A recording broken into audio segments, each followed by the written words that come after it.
that states own the airspace adjacent to the land within their state that's not federally owned, and the current federal provisions don't recognize state sovereignty in that way. So you want to give... The bad guys are using drones. Nobody disagrees with that. The federal government has the authority to fight back. Nobody disagrees with that either. So why is a constitutional law professor adding so many conditions to the bill that Kennedy thinks it would never work? Welcome to American hearings. The phrase loving a bill to death gets explained, and then applied directly to the witness sitting in front of him. The ports of entry, but that's not your experience, is it? No, sir. Thank you, sir. Thank you, Senator. Senator Kennedy?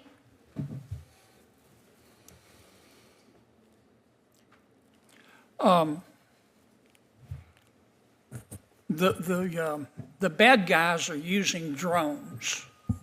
Does anybody disagree with that? Okay. And the federal government has the authority to fight back, does it not? But state, nobody disagrees with that statement? Sure, Professor. I would say within limits, yes. Within constitutional limits. Okay. Do any of you disagree with giving state and local law enforcement the authority to fight back? Again, within constitutional limits. Okay. Tell me what your constitutional concerns are, Professor. So I have three primary concerns. The first has to do with the Fourth Amendment and the conditions under which a warrant is required and a general warrant is forbidden by the Fourth Amendment. So in this particular case, it's important. Professor, before you give me one of your lectures, are you saying that we should require state and local law enforcement to get a warrant before they fight back? It depends on the condition. So in an exigent circumstance or something along the border. I'm aware of the exceptions to the warrant requirement. But you, generally speaking, you want to require them to get a warrant. Only for the search of a device or the seizure of property. There are also due process implications of that. Mm-hmm. Okay. You started to mention another one of your objections. First Amendment. First Amendment. Okay. Any others?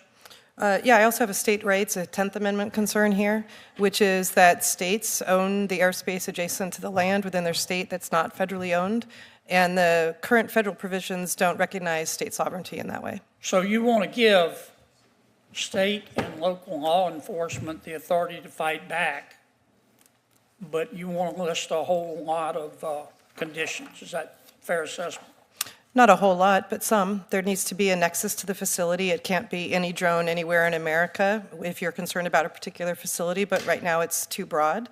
There have to be acknowledgments of First Amendment concerns. So for instance, limiting the covered facilities to the experience and logic test with which the courts use for right of public access, or prohibiting media bans across the board, or setting a time limit before and after special events so they don't extend extensively. This is what a number of state measures already do, and I'd like to see that at a federal level and apply to bring this within the constitutional limits. Sounds like a lot of conditions to me.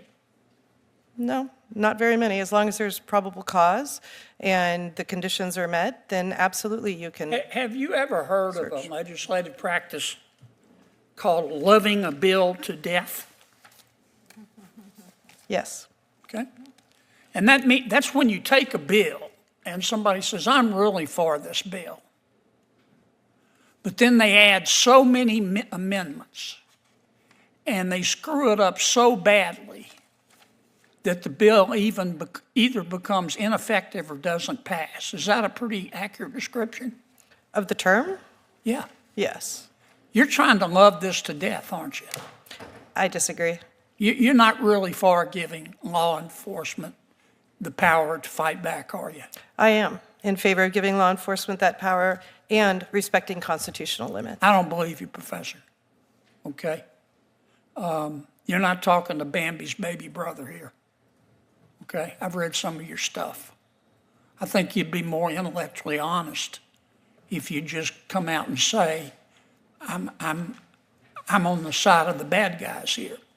I think we shouldn't give state and local law enforcement the authority to fight back. You're trying to make it as hard as possible, aren't you?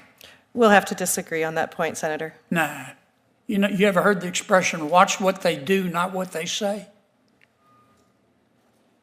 I've watched what you've done. I know what you believe. Or you're on the FISA court? I'm not on the court. No, I'm an amicus for the Foreign Intelligence Surveillance Court and the Court of Review. Okay. Were you there when you guys issued all those bad warrants against Trump's people? I can't discuss my work on the court, Oh, unfortunately. it's top secret, right? I'd be on, you'd have to put me on the American people on double secret probation if you told them the truth, wouldn't you? No. I can't discuss my matters that I've handled before the court. I can discuss the public ones where I've dealt with First Amendment concerns and the right to petition. I did an extensive history looking at that right I'm done, to petition. Madam Chair. Thank you. Thank you, Senator Kennedy. We're going to turn it over to Senator Blumenthal. Thanks, Madam Chair. Welcome back to American Hearings. Kennedy establishes the starting points quickly and methodically. Bad actors are using drones. Agreed. The federal government has authority to respond. Agreed. State and local law enforcement should have authority to respond. Mostly agreed, with conditions. And it's those conditions where the session takes its sharpest turn.